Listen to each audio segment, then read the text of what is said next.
Time sharing operating system.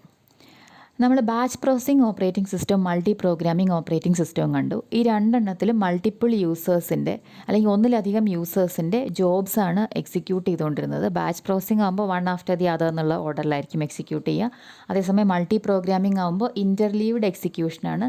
ഇൻ്റർലീവിങ് എങ്ങനെയാണ് ചെയ്യുകയെന്ന് വെച്ചിട്ടുണ്ടെങ്കിൽ IO ബൗണ്ട് ജോബും CPU ബൗണ്ട് ജോബും ഇത് രണ്ടും ഒരേ സമയത്ത് അല്ലെങ്കിൽ കൺകറൻ്റ് ആയിട്ട് എക്സിക്യൂട്ട് ചെയ്തുകൊണ്ടാണ് മൾട്ടി പ്രോഗ്രാമിംഗ് ഇംപ്ലിമെൻറ്റ് ചെയ്തത്. അപ്പോൾ ഇവിടെ ടൈം ഷെയറിംഗ് ഓപ്പറേറ്റിംഗ് സിസ്റ്റം എന്ന് പറഞ്ഞിട്ടുണ്ടെങ്കിൽ ഇവിടെയും മൾട്ടിപ്പിൾ യൂസേഴ്സിൻ്റെ അല്ലെങ്കിൽ മെനി യൂസേഴ്സിൻ്റെ പ്രോഗ്രാംസ് തന്നെയാണ് എക്സിക്യൂട്ട് ചെയ്യുന്നത്. പക്ഷേ മൾട്ടി പ്രോഗ്രാമിങ്ങുമായിട്ട് കുറച്ച് വ്യത്യാസമുണ്ട്. ഇത് മൾട്ടി പ്രോഗ്രാമിംഗ് കുറച്ചും കൂടെ ഒന്ന് മോഡിഫൈഡ് അല്ലെങ്കിൽ കുറച്ചും കൂടെ ഇവോൾവ് ആയിട്ടുള്ള ഒരു ടൈപ്പ് ഓഫ് ഓപ്പറേറ്റിംഗ് സിസ്റ്റമാണ് ടൈം ഷെയറിംഗ് ഓപ്പറേറ്റിംഗ് സിസ്റ്റം.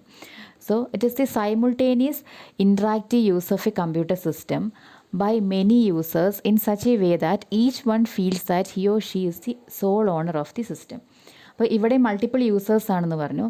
അപ്പോൾ സൈമുൾട്ടേനിയസ് ആയിട്ട് മൾട്ടിപ്പിൾ യൂസേഴ്സ് ഒരു കമ്പ്യൂട്ടറിനെ യൂസ് ചെയ്യാണ്. ഇൻട്രാക്റ്റീവ് ആയിട്ടുള്ള യൂസാണ്. അതായത് നമ്മുടെ ബാച്ച് പ്രോസസ്സിങ്ങിലും മൾട്ടി പ്രോഗ്രാമിങ്ങിലും ഇൻട്രാക്റ്റീവ് ആയിരുന്നില്ല. മൾട്ടി പ്രോഗ്രാമിങ്ങിൽ ഞാനത് പറയാൻ വിട്ടുപോയി എന്ന് തോന്നുന്നു. അവിടെയും ഇൻട്രാക്റ്റീവ് ആയിട്ടല്ല കമ്പ്യൂട്ടറിനെ യൂസ് ചെയ്യുന്നത്. നമുക്ക് കൊടുക്കേണ്ട പ്രോഗ്രാമും എക്സിക്യൂട്ട് ചെയ്യേണ്ട പ്രോഗ്രാമും അതിന് വേണ്ട ഡേറ്റയും എല്ലാം കൂടെ ആദ്യമേ അങ്ങോട്ട് സബ്മിറ്റ് ചെയ്തിട്ട് അത് എക്സിക്യൂട്ട് ചെയ്യുകയാണ് ചെയ്യുക.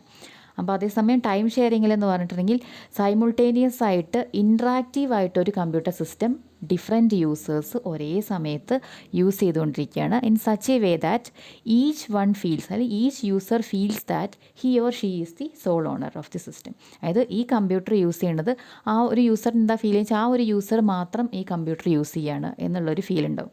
അതായത് മൾട്ടിപ്പിൾ യൂസേഴ്സ് കണക്ട് ചെയ്തിട്ടുണ്ട് എന്നൊന്നും ഒരു കമ്പ്യൂട്ടർ യൂസ് ചെയ്യുന്ന ഒരു യൂസർ അറിയില്ല. അയാൾ തന്നെ ആ സിസ്റ്റം യൂസ് ചെയ്താൽ എങ്ങനെ ഉണ്ടാവും അതുപോലെയാണ് യൂസ് ചെയ്യുക. So it is introduced to provide fast response time to interactive users of a computer system. അപ്പോൾ ഇൻട്രാക്റ്റീവ് യൂസേഴ്സിന് ഫാസ്റ്റ് റെസ്പോൺസ് ടൈം പ്രൊവൈഡ് ചെയ്യുക എന്നുള്ളൊരു ഇൻറ്റൻഷനോടെയാണ് ഈ time sharing operating system introduce ചെയ്തിട്ടുള്ളത്. അതായത് ഒരുപാട് വർഷങ്ങൾക്ക് മുന്നേ ഉള്ള കാര്യമാണ്. അപ്പോൾ നമുക്ക് കമ്പ്യൂട്ടേഴ്സ് അങ്ങനെ ഒരുപാട് അവൈലബിൾ അല്ല. അപ്പോൾ അവൈലബിൾ ആയിട്ടുള്ള കമ്പ്യൂട്ടേഴ്സ് ഒരുപാട് യൂസേഴ്സ് ഒരേ സമയത്ത് യൂസ് ചെയ്തുകൊണ്ട് ഫാസ്റ്റ് റെസ്പോൺസ് ടൈം ഓരോരുത്തർക്കും പ്രൊവൈഡ് ചെയ്യുക എന്നുള്ളതായിരുന്നു ഈ time sharing operating system introduce ചെയ്തപ്പോൾ ഉള്ള ഒരു ഇൻറ്റൻഷൻ എന്ന് പറഞ്ഞാൽ. So multiple user terminals are connected to the same computer simultaneously.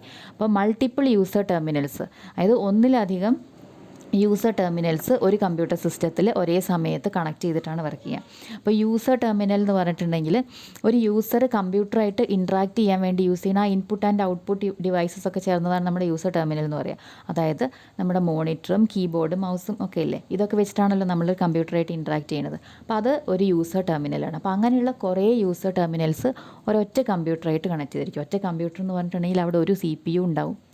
ആ CPU ആയിരിക്കും ഇതെല്ലാം എക്സിക്യൂട്ട് ചെയ്യണത്. പക്ഷേ ഓരോ യൂസറിന് ഫീൽ ചെയ്യുക ഓരോരുത്തർക്കും ഡെഡിക്കേറ്റഡ് ആയിട്ട് ഓരോ മെഷീൻ ഉണ്ട്, അവർ തന്നെ അതിലിരുന്ന് വർക്ക് ചെയ്യുക എന്നുള്ള പോലെയായിരിക്കും അവർക്കുള്ള ഫീലിംഗ്. അപ്പോൾ ഇത് ഇങ്ങനെ ഇംപ്ലിമെൻറ്റ് ചെയ്യണമെന്നുണ്ടെങ്കിൽ ഇൻ്റർലീവ്ഡ് ആയിട്ട് എക്സിക്യൂട്ട് ചെയ്യണം. ഓരോ യൂസറിൻ്റെയും പ്രോഗ്രാംസ് ഒരു യൂസറിൻ്റെ പ്രോഗ്രാം തീർന്നിട്ട് അടുത്ത ആളുടെ അങ്ങനെ പറ്റില്ല, എല്ലാവരുടെയും ഒരേ സമയത്ത് എക്സിക്യൂട്ട് ചെയ്തുകൊണ്ടിരിക്കണം. പക്ഷെ നമുക്കറിയാം CPU അല്ലെങ്കിൽ പ്രോസസ്സറിന് ഒരു സമയത്ത് ഒരൊറ്റ ഇൻസ്ട്രക്ഷൻ എക്സിക്യൂട്ട് ചെയ്യാൻ പറ്റുള്ളൂ. അല്ലാണ്ട് എല്ലാവരുടെ പ്രോഗ്രാമിൽ ഓരോ ഇൻസ്ട്രക്ഷൻ ഒന്നും എടുത്തിട്ട് ഒരേ സമയത്ത് എക്സിക്യൂട്ട് ചെയ്യാൻ പറ്റില്ല. അപ്പോൾ എല്ലാവർക്കും ഇത് ഒരേപോലെ CPU കിട്ടണോ അല്ലെങ്കിൽ അവർ അങ്ങനെ ലൈവായിട്ട് വർക്ക് ചെയ്തുകൊണ്ടിരിക്കാൻ തോന്നണം എന്നുണ്ടെങ്കിൽ എന്താ ചെയ്യുകയെന്ന് വെച്ചിട്ടുണ്ടെങ്കിൽ ഇൻ്റർലീവ്ഡ് ആയിട്ട് ആണ് അത് എക്സിക്യൂട്ട് ചെയ്യുക. ഒരു യൂസർ പ്രോഗ്രാം കുറച്ച് സമയം എക്സിക്യൂട്ട് ചെയ്യും, പിന്നെ അടുത്ത യൂസർ പ്രോഗ്രാം എക്സിക്യൂട്ട് ചെയ്യും. ഇങ്ങനെ ഫാസ്റ്റായിട്ട് ഇങ്ങനെ സ്വിച്ച് ചെയ്തുകൊണ്ടിരിക്കും ബിറ്റ്വീൻ യൂസർ പ്രോഗ്രാംസ്. അപ്പോൾ യൂസേഴ്സിന് അത് തന്നെ യൂസ് ചെയ്യണ ഒരു ഫീൽ ഉണ്ടാവും. അപ്പോൾ ഇങ്ങനെ ചെയ്യാൻ പറ്റണം എന്നുണ്ടെങ്കിൽ ഒരു കണ്ടീഷൻ എന്ന് പറഞ്ഞാൽ no program should be allowed to monopolize the CPU. അതായത് മൾട്ടിപ്പിൾ യൂസർ പ്രോഗ്രാംസ് ഉണ്ട് അല്ലെങ്കിൽ മൾട്ടിപ്പിൾ യൂസേഴ്സ് ഇൻട്രാക്ട് ചെയ്യുന്നുണ്ട്. അപ്പോൾ ഏതെങ്കിലും ഒരു യൂസറിൻ്റെ പ്രോഗ്രാമിന് CPUവിനെ മൊണോപ്പൊളൈസ് ചെയ്യാൻ സമ്മതിക്കുക. വെച്ചാൽ ആ ഒരു പ്രോഗ്രാം മാത്രം CPUവിനെ യൂസ് ചെയ്യുന്ന ഒരു അവസ്ഥ ഉണ്ടാവരുത്. എല്ലാവർക്കും CPU ഒരേപോലെ കിട്ടണം.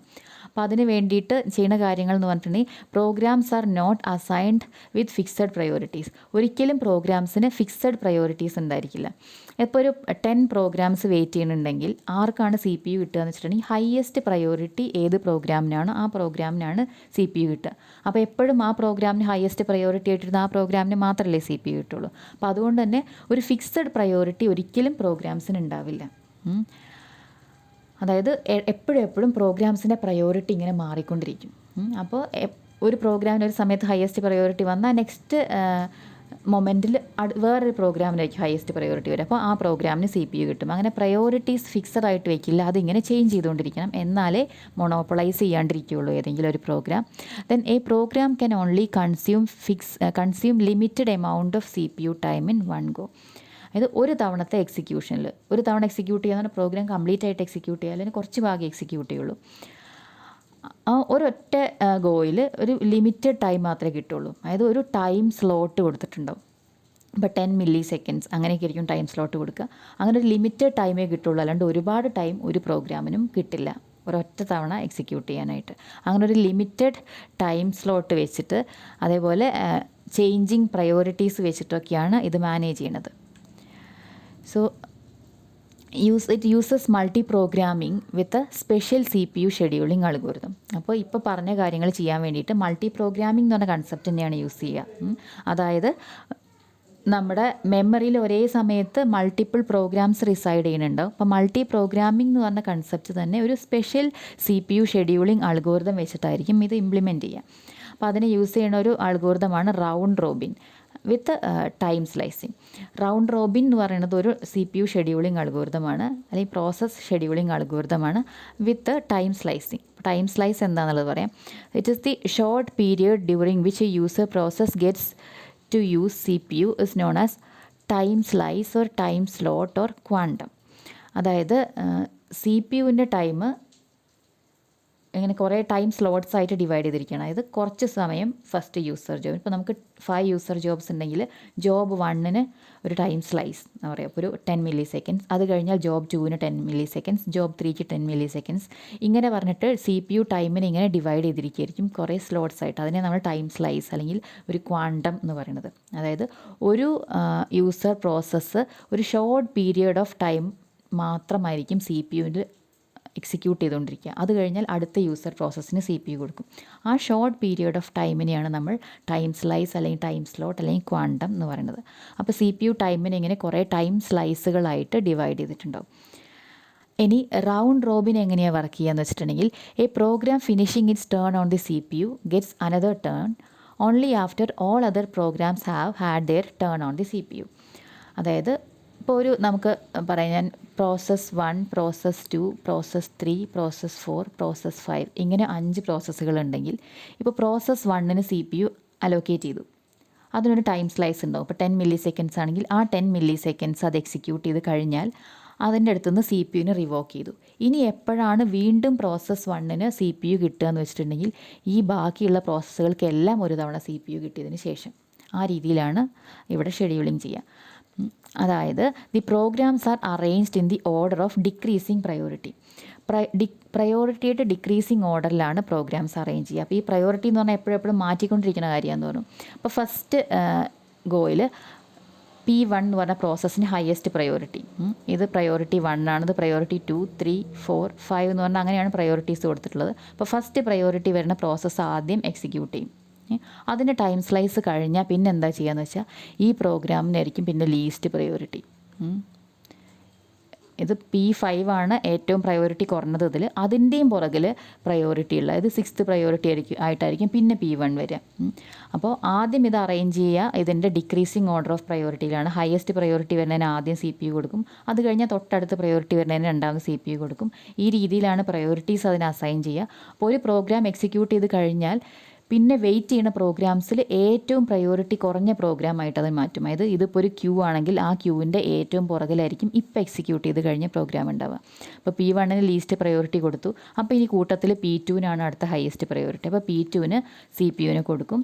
P2 എക്സിക്യൂട്ട് ചെയ്ത് കഴിഞ്ഞാൽ ഇപ്പോൾ വെയിറ്റ് ചെയ്യുന്നത് ഇത്രയും പ്രോഗ്രാംസാണ്. അതിൽ ഏറ്റവും പ്രയോറിറ്റി കുറഞ്ഞ പ്രോഗ്രാമായിട്ട് അതിൻ്റെ ബാക്കിൽ, ക്യൂവിൻ്റെ ബാക്കിൽ P2നെ വയ്ക്കും. ഇങ്ങനെ. അപ്പോൾ ഇതൊരു സർക്കുലാർ ഫാഷനിലായിരിക്കും എക്സിക്യൂട്ട് ചെയ്യുക. P1, P2, P3, P4, P5. അത് കഴിഞ്ഞാൽ വീണ്ടും P1, P2, P3, P4, P5 അങ്ങനെ സർക്കുലാറായിട്ട് ഇതിങ്ങനെ എക്സിക്യൂട്ട് ചെയ്തുകൊണ്ടിരിക്കും. അങ്ങനെയാണ് റൗണ്ട് റോബിനിൽ ഷെഡ്യൂളിംഗ് മാനേജ് ചെയ്യുന്നത്. So the programs are arranged in the order of decreasing priority and priorities are time dependent. ഇത് ഒരു പ്രോഗ്രാമിന് ഫിക്സഡ് പ്രയോറിറ്റി ഇല്ല പറഞ്ഞല്ലോ. ആദ്യം P1ന് ഹയസ്റ്റ് പ്രയോറിറ്റി ആയിരുന്നു, അതിൻ്റെ സ്ലോട്ട് കഴിഞ്ഞപ്പോൾ അതിൻ്റെ ടൈം കഴിഞ്ഞപ്പോൾ അതിൻ്റെ പ്രയോറിറ്റി ചേഞ്ച് ചെയ്തു, ലീസ്റ്റ് പ്രയോറിറ്റി ആയതിന്. അപ്പോൾ ടൈം ഡിപ്പെൻഡൻ്റ് ആണ് പ്രയോറിറ്റി. ഓരോ പ്രോഗ്രാമിൻ്റെയും പ്രയോറിറ്റി എന്ന് പറയുന്നത് ടൈം അനുസരിച്ച് ഇങ്ങനെ മാറിക്കൊണ്ടിരിക്കും. So the CPU is taken away from a running process when the allotted time slice expires. അപ്പോൾ ഒരു പ്രോസസ്സിന് അലോട്ട് ചെയ്ത് ടൈം സ്ലൈസ് എക്സ്പയർ ചെയ്യുകയാണെങ്കിൽ ആ സമയത്ത് സി പി യുവിന് റിവോക്ക് ചെയ്യും. സി പി യുവിന് ആ പ്രോസസ്സിനടുത്ത് തിരിച്ചെടുക്കും. Or forcefully taken back from a process. അതിനെയാണ് നമ്മൾ പ്രോഗ്രാം പ്രിയംഷൻ എന്ന് പറയുന്നത്. അതായത് ഫോഴ്സ്ഫുള്ളി ഒരു പ്രോഗ്രാമിൻ്റെ എക്സിക്യൂഷൻ സ്റ്റോപ്പ് ചെയ്യുക. അതിനെയാണ് പ്രോഗ്രാം പ്രിയംഷൻ എന്ന് പറയുക. അപ്പോൾ ഒരു പ്രോഗ്രാമിനെ സ്റ്റോപ്പ് ചെയ്തിട്ട് അടുത്ത പ്രോഗ്രാമിന് സി പി യു കൊടുക്കുക ചെയ്യുക. അപ്പോൾ ഇങ്ങനെയാണ് time sharing operating system work ചെയ്യുക. അപ്പോൾ അതിന് എടുക്കുന്ന ഒരു ടൈപ്പ് ഓഫ് ഷെഡ്യൂളിംഗ് അൽഗോരിതമാണ് ഈ റൗണ്ട് റോബിൻ. വേറെയും ഷെഡ്യൂളിംഗ് അൽഗോരിതംസ് ഉണ്ട്. അപ്പോൾ ഒരു എക്സാമ്പിൾ പറഞ്ഞതാണ് റൗണ്ട് റോബിൻ. ഇനി process state diagram for a time sharing system. നമ്മൾ മൾട്ടി പ്രോഗ്രാമിങ്ങിൽ ഒരു പ്രോസസ് സ്റ്റേറ്റ് ഡയഗ്രാം വരച്ചിരുന്നു. ഒരു പ്രോസസ്സിന് 3 സ്റ്റേറ്റുകളുണ്ട്: ready state, running state and blocked state. ഇവിടെയും അത് തന്നെയാണ്. പക്ഷേ ആ ബിറ്റ്വീൻ സ്റ്റേറ്റ്സ് എങ്ങനെയാണ് ചേഞ്ച് ചെയ്യുക എന്നുള്ളത് മാത്രമാണ് ഇവിടെ വ്യത്യാസം വരുന്നത്.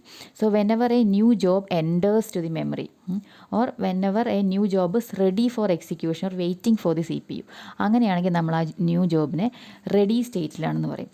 ആ റെഡി സ്റ്റേറ്റിലിരിക്കുന്ന ആ ജോബ് എപ്പോഴാണ് റണ്ണിങ് സ്റ്റേറ്റിലേക്ക് പോവുക? ആ ജോബിന് സി പി യുവിനെ കിട്ടുമ്പോൾ. So the job is allocated to C P U for execution. ഈ ഒരു ഓപ്പറേഷൻ കഴിഞ്ഞാൽ ഈ ജോബ് റണ്ണിങ് സ്റ്റേറ്റിലായി. അതായത് ജോബിന് സി പി യു കിട്ടിക്കഴിഞ്ഞാൽ അത് റണ്ണിങ് സ്റ്റേറ്റാണ്. ഇനി റണ്ണിങ് സ്റ്റേറ്റിൽ നിന്ന് 3 വേ ആണ് പുറത്തേക്ക് പോകാൻ. ഒന്നുകിൽ ആ റൺ ചെയ്തുകൊണ്ടിരിക്കുമ്പോൾ ആ ടൈം സ്ലൈസിൽ ആ ജോബ് തീർന്നു, ടെർമിനേറ്റ് ചെയ്തു, അതായത് കംപ്ലീറ്റ് ചെയ്തു എന്നുണ്ടെങ്കിൽ job processing completed, it will be moved out of the മെമ്മറിയിൽ നിന്ന് അതിനെ അൺലോഡ് ചെയ്യും. അതായത് എക്സിക്യൂഷൻ കഴിഞ്ഞു, അതിനി മെമ്മറിയിൽ വേണ്ട, ആ ജോബ് കഴിഞ്ഞു. അങ്ങനെ റണ്ണിങ് സ്റ്റേറ്റിൽ നിന്ന് പുറത്ത് പോവാം. ഇല്ലെങ്കിൽ വേറൊരു കേസ് എന്ന് പറഞ്ഞിട്ടുണ്ടെങ്കിൽ the allotted time slices over.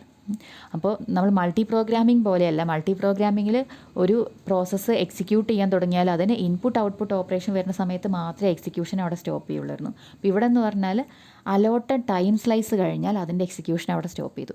So whenever the allotted time slice is over, it will again compete for the C P U. ബാക്കിയുള്ള സി പി യുവിന് വേണ്ടി വെയിറ്റ് ചെയ്യുന്ന പ്രോസസ്സുകളുടെ കൂടെ ഒരു കോമ്പറ്റീറ്ററായിട്ട് ഈ ഒരു പ്രോസസ്സും കൂടെ ഉണ്ടാവും. അതായത് ഇത് റെഡി സ്റ്റേറ്റ് ഇരിക്കുകയാണ് സി പി യുവിന് വേണ്ടി വെയിറ്റ് ചെയ്തുകൊണ്ട്. അപ്പോൾ ടൈം സ്ലൈസ് തീർന്നാൽ വീണ്ടും എന്ത് ചെയ്യും?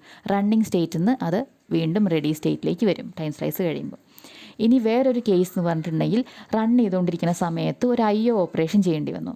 അതായത് വെയിറ്റിംഗ് ഫോർ IO ആണ്. ഇനി അങ്ങനെയാണെങ്കിൽ ഇത് ബ്ലോക്ക്ഡ് സ്റ്റേറ്റിലേക്ക് പോകും. അതായത് ഒരു IO ഓപ്പറേഷന് വേണ്ടി വെയിറ്റ് ചെയ്യണത് കുറച്ചധികം സമയം എടുക്കും. അപ്പോൾ പിന്നെ അത് സി പി യുവിന് വേണ്ടി കോമ്പീറ്റ് ചെയ്യുന്ന ഒരു പ്രോസസ്സല്ല, അത് IOയ്ക്ക് വേണ്ടി വെയിറ്റ് ചെയ്യണം. IO ഓപ്പറേഷൻ കഴിഞ്ഞാൽ മാത്രമേ അത് വീണ്ടും റെഡി ആയിട്ട് സി പി യുവിന് വേണ്ടി വെയിറ്റ് ചെയ്യാൻ വരുള്ളൂ. അപ്പോൾ സി പി യുവിന് IO ഓപ്പറേഷന് വേണ്ടി വെയിറ്റ് ചെയ്യുകയാണെങ്കിൽ റണ്ണിങ് എന്നത് ബ്ലോക്ക്ഡ് സ്റ്റേറ്റിലേക്ക് പോകും. ഇനിയിപ്പോൾ ബ്ലോക്ക്ഡ് ആയിട്ടിരിക്കുന്ന സമയത്ത് വീണ്ടും ഈ പ്രോസസ്സിൻ്റെ ടൈം സ്ലൈസ് വന്നു എന്ന് വിചാരിക്കുക. അങ്ങനെയാണെങ്കിലും ഈ പ്രോസസ്സിന് ആ ടൈം സ്ലൈസ് കൊടുക്കില്ല. കാരണം എന്താണ്? അതിപ്പോൾ ബ്ലോക്ക്ഡാണ്. അത് റെഡി ആയിട്ടിരിക്കുന്ന ഒരു പ്രോസസ്സിനെ സി പി യു കിട്ടുള്ളൂ. അപ്പോൾ റണ്ണിങ് സ്റ്റേറ്റിലിരുന്ന് ബ്ലോക്ക്ഡിലേക്ക് പോയി കഴിഞ്ഞാൽ പിന്നെ എപ്പോഴാണോ IO കംപ്ലീറ്റ് ചെയ്യണത് ആ സമയത്ത് മാത്രമേ അത് വീണ്ടും റെഡി സ്റ്റേറ്റിലേക്ക് വരുള്ളൂ. റെഡി ആയി കഴിഞ്ഞാൽ വീണ്ടും അത് സി പി യുവിന് വേണ്ടി അല്ലെങ്കിൽ അതിൻ്റെ ടൈം സ്ലൈസിന് വേണ്ടി വെയിറ്റ് ചെയ്യും. ടൈം സ്ലൈസ് എത്തിക്കഴിഞ്ഞാൽ റൺ ചെയ്യും. ടൈം സ്ലൈസ് തീരുമ്പോൾ വീണ്ടും റെഡി സ്റ്റേറ്റിലേക്ക് പോകും. ഇങ്ങനെ കണ്ടിന്യൂ ചെയ്തുകൊണ്ടിരിക്കും അത് പ്രോഗ്രാം കംപ്ലീറ്റ് ആവുന്നത് വരെ. കംപ്ലീറ്റ് ആയി കഴിഞ്ഞാൽ റണ്ണിങ് സ്റ്റേറ്റിൽ നിന്ന് നേരെ അത് പുറത്തേക്ക് പോകും. അപ്പോൾ ഇങ്ങനെയാണ് ഇതിൻ്റെ പ്രോഗ്രാം സ്റ്റേറ്റ്സ് അല്ലെങ്കിൽ പ്രോസസ് സ്റ്റേറ്റ്സ് എന്ന് പറയുന്നത്. ഇനി advantages of time sharing system. It reduces C P U idle time. Multi പ്രോഗ്രാമിങ്ങിനെ കമ്പയർ ചെയ്യുമ്പോൾ ഇത് കുറച്ചും കൂടെ ഐഡിൽ ടൈം കുറയ്ക്കും. മൾട്ടി പ്രോഗ്രാമിങ്ങിൽ എന്തായിരുന്നു, ഒരു പ്രോസസ്സ് IO ഓപ്പറേഷന് പോണ സമയത്ത് മാത്രമാണ് വേറൊരു പ്രോസസ്സിന് എടുത്തുകൊണ്ടിരുന്നത്. അപ്പോൾ എല്ലാവരും IO ഓപ്പറേഷന് പോണൊരു സമയം വരികയാണെങ്കിൽ അത് അവിടെ ഇങ്ങനെ വെയിറ്റ് ചെയ്തുകൊണ്ടിരിക്കുകയാണ്. അപ്പോൾ ഇവിടെ എന്ന് പറഞ്ഞിട്ടുണ്ടെങ്കിൽ എല്ലാ പ്രോസസ്സുകളും ഇങ്ങനെ ഇൻ്റർലീവ്ഡായിട്ട് ഇത്തിരി ടൈം സ്ലൈസ് ഇട്ടിട്ട് കൊടുക്കുന്നത് കൊണ്ട് എപ്പോഴും ഇങ്ങനെ ഏതെങ്കിലും പ്രോസസ്സുകളൊക്കെ എക്സിക്യൂട്ട് ചെയ്യാനുണ്ടാവും. എല്ലാ സമയത്തും ഉണ്ടായിക്കൊള്ളണമെന്നില്ല. ഇവിടെയും എല്ലാവരും കൂടെ ഒരേപോലെ IO ഓപ്പറേഷന് പോയി കഴിഞ്ഞാൽ വെയിറ്റ് ചെയ്യുന്ന ഒരു അവസ്ഥ ഉണ്ടാവും. സി പി യു ഐഡിലായിട്ടിരിക്കുന്ന അവസ്ഥ ഉണ്ടാവും. Even then compared to multi programming C P U idle time ഇവിടെ കുറവായിരിക്കും. Then it's provides advantages of quick response time. ഇവിടെ റെസ്പോൺസ് ടൈം കൂടുതലാണ്. കാരണം എന്താണ്? റെസ്പോൺസ് ടൈം കൂടുതലാണെന്നല്ല, പെട്ടെന്ന് കിട്ടും. റെസ്പോൺസ് ടൈം കുറവാണ്, റെസ്പോൺസ് പെട്ടെന്ന് കിട്ടും. കാരണം എന്താണെന്ന് വെച്ചിട്ടുണ്ടെങ്കിൽ ഒരേ സമയത്ത് തന്നെ എല്ലാ പ്രോസസ്സുകൾക്കും ഇങ്ങനെ ടൈം സ്ലൈസ് കിട്ടുന്നുണ്ട്. അല്ലാണ്ട് മൾട്ടി പ്രോഗ്രാമിങ്ങിലെ പോലെ ഒരു പ്രോഗ്രാം അല്ലെങ്കിൽ ഒരു പ്രോസസ്സ് IOയ്ക്ക് വേണ്ടി പോകാൻ നിൽക്കേണ്ട അടുത്ത പ്രോസസ്സിന് എടുക്കാനായിട്ട്. അതിൻ്റെ മുന്നേ തന്നെ ഇവിടെ പല പ്രോസസ്സുകളും എടുത്തിട്ടുണ്ടാവും. അപ്പോൾ എല്ലാവർക്കും ഒരുപോലെ ഫാസ്റ്റായിട്ട് റെസ്പോൺസ് കിട്ടിക്കൊണ്ടിരിക്കും. And it offers good computing facility to small users. ഇത് ഒരൊറ്റ കമ്പ്യൂട്ടറിനെ മൾട്ടിപ്പിൾ യൂസേഴ്സ് ഷെയർ ചെയ്ത് അവർ ഒറ്റയ്ക്ക് ആ കമ്പ്യൂട്ടർ യൂസ് ചെയ്യുന്ന പോലെ വർക്ക് ചെയ്യാമെന്ന് പറഞ്ഞു. അപ്പോൾ കമ്പ്യൂട്ടറുകളുടെ എണ്ണം കുറവായിരുന്നൊരു കാലത്താണ് ഈ ഒരു കൺസെപ്റ്റ് വരുന്നത്. അപ്പോൾ ഗുഡ് കമ്പ്യൂട്ടിംഗ് ഫെസിലിറ്റി സ്മോൾ യൂസേഴ്സിന് വലിയ കമ്പ്യൂട്ടറുകൾ യൂസ് ചെയ്യാനുള്ളൊരു ഫെസിലിറ്റി കൊടുക്കുകയാണ് ചെയ്യുന്നത്.